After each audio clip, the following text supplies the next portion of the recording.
Hey there riders, Journo Kris here today, and I have got MotoHub's Z900RS demo bike. I would definitely recommend you go and test ride one of these bikes as soon as possible if you like it, because this is the first time I've actually been able to test ride one of these bikes, and I've been blown away by just how good it is. Obviously this is based on the Z900, which they're only about 14.3 on the road here in Australia. These are a fair bit more expensive. I think they're either 18.3 or 18.8. I'll put it up on the screen right away.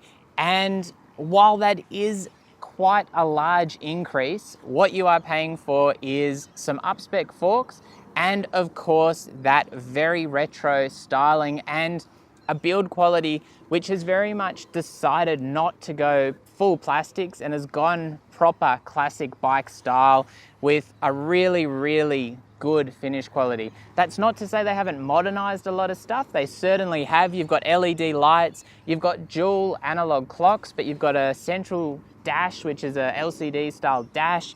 You've got little touches here and there, like you've got traction control. You don't have any ride modes or anything like that. You do have ABS. There's some nice modern features on this bike. However, they've kept it very true to that retro classic style machine. And I really like that blend. It's also something which really harkens back to the Z that it was based on. As everyone knows, you know, the Top Gun, that infamous scene with him under the flight lines and riding the bike as well. And I think someone looking for kind of a very modern but fairly true to form representation of that is gonna really like this bike, not only because it looks like it was designed really to take inspiration from that, but also because the performance, the handling, everything on this is exceptional. It is a really good bike. So the heart of the Z900RS is the same power plant that comes from the Z900. Of course, you're getting a little bit less peak power. You're getting the same level of torque. It's almost 100 Newton meters of torque. It is a punchy inline four. It's got really nice torque from down low. It's got a beautiful throttle response too. It is punchy, it is smooth, it's got a slipper clutch. The slipper clutch isn't so light as to remove all engine braking, so you can still use the engine braking through the slipper clutch very much to slow your speeds, but there's a really nice level of refinement, but there's a little bit of rawness there too, which is gonna make this a really thrilling machine to ride.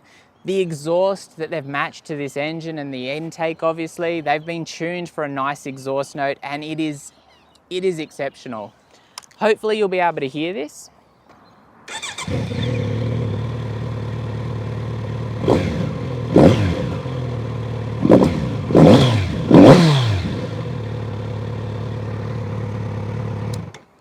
Hopefully I'll have some on board which will kind of demonstrate how nice that is.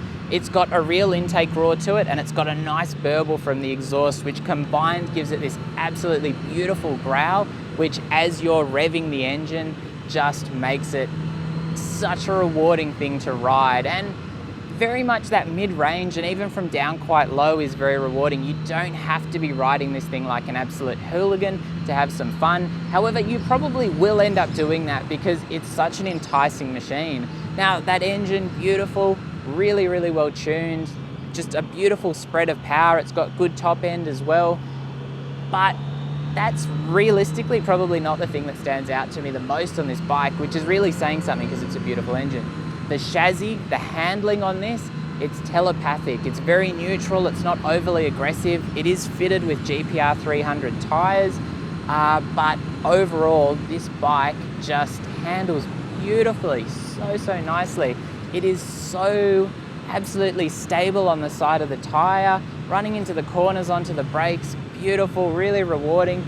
It is just an exceptional thing to ride, really rewarding, both in the engine and from that chassis. As far as the suspension itself, it's got fully adjustable suspension on the forks, which is a step up from the Z900. It's got a similar spec shock on the rear. The suspension on this is very sporty, I would say, but it has got a nice bit of suppleness or compliance to it. So it's gonna be comfortable for everyday duties and for the rougher road surfaces, which we certainly have a lot of. I was getting a little bit of movement from the rear, which I'm only 75 kilos or so, and I was getting a little bit of movement on the rear. It took me a little bit of getting used to, but once I did, I really appreciated how they've kind of balanced that suspension. Now, obviously, if you're a different weight rider, or you might have someone on the back, that's going to vary greatly. But for me, 70, 75 kilos, plus my gear, which probably adds up to another 10 kilos with all my camera gear, I found it really, really good. I was really impressed with the suspension on this. Again, it's just that nice compromise in keeping it nice and sporty as befits the bike, but it's still a really comfortable machine. One of the areas I didn't find quite so impressive was those brakes. They are radial, 4-piston calipers on the front. They're the Kawasaki calipers. They don't have a lot of bite and they don't have a really intimate feel at the lever. I wouldn't mind a little bit more bite on the front, but this is a brand new bike, so they are probably still bedding in, so it might be a little bit unfair of me to judge it at this stage. The bike was literally almost brand new. So I wouldn't mind, there's good power there, but I wouldn't mind just a little bit more feel at the lever. The rear, again, the rear was a little bit soft, but for controlling the bike and stabilizing the rear of the bike through the corners, no issues whatsoever. The same in traffic, controlling a little bit of speed from the rear, no dramas whatsoever, so I can't really complain about that. Let's talk about ergonomics really quickly, but check out my full ergonomics video, which will be up shortly after the review if you want a really in-depth kind of dive. 835mm seat height, I'm 180 centimeters, 32-inch inseam, easy reach for me to the ground. Both feet are down flat. There's a little bit of room in it. I reckon, you could be a little bit shorter and you still got both feet down. Obviously, some people who are shorter still, around that 30-inch inseam kind of mark may only get 1 foot down, but I still think it's going to be a fairly manageable machine. I normally put that 830mm seat height kind of in that mid-range point. That's quite common on a lot of sports bikes and on a lot of machines these days without getting up into more like touring or adventure kind of seat heights, which are taller again, but it's also not down at that 800mm or lower seat height, which is the very kind of short rider friendly areas. Wide bars, they're quite tall, good vision through those mirrors, they're very wide mirrors, nice kind of grasp, very upright and commanding seating position, good vision of the clocks as well.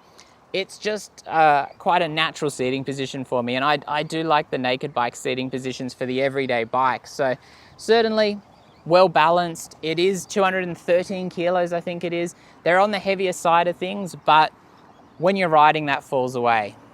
Other points of note, it's got this nice seat, very, very narrow at the front, widens out, quite comfortable. When you're riding the bike, and you get a bit more engaged, which is likely to happen, particularly through the nicer roads, you're moving your weight around the seat and off the seat a little bit, so the comfort is really good. If you're just sitting on it stuck in traffic, I started to find it a little bit hard, but that's generally the case on most seats. You've got a fairly reasonable seat on the rear for a pillion.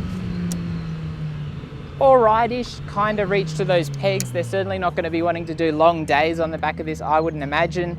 Rubber-clad pegs as well. Not very many vibrations through the bike at all.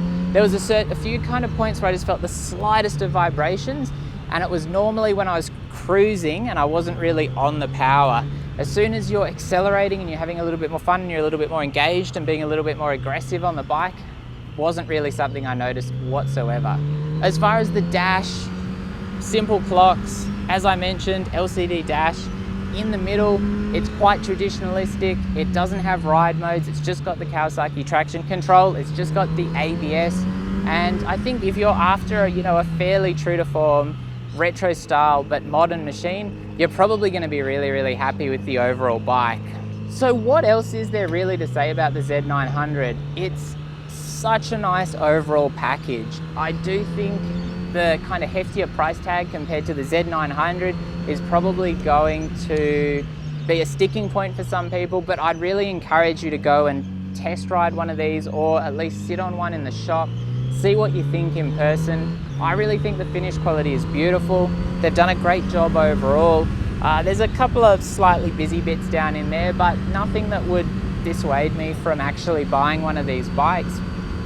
One of the bikes I tested recently was the ZH2, and that super impressed me. I think if you can't afford the ZH2 and you don't mind a retro style bike, this could well be the bike worth looking into. The suspension isn't quite as good, I will say, The ZH2 was, for me, really amazing in the suspension department, where this Z900RS wasn't quite at the same point, but it is significantly cheaper. But the engine is beautiful, it's engaging, it's got amazing handling, it's a really rewarding machine. It's going to be a machine you can have a lot of fun on. It's going to egg you on to ride probably harder than you perhaps should, but it's still going to be fun at the lower speeds, which I think is important for holding onto your license these days. If you were interested in testing one in Sydney, head over to MotoHub in Castle Hill. They've got this demo bike at the moment. I'd really recommend checking it out if you're interested, because you're going to miss out if you haven't tried riding one of these. They are really, really fun, really rewarding, and well worth going and test riding if you're thinking about it, because I think a lot of people will jump on one of these, they'll fall in love with it, and they'll probably end up buying one, and for good reason. So certainly a really a stellar review from me on this bike. If you've got any questions about the bike at all, let me know in the comments. I'll do my best to answer them. As always, stay safe out there. Thanks for watching. I'll be back soon.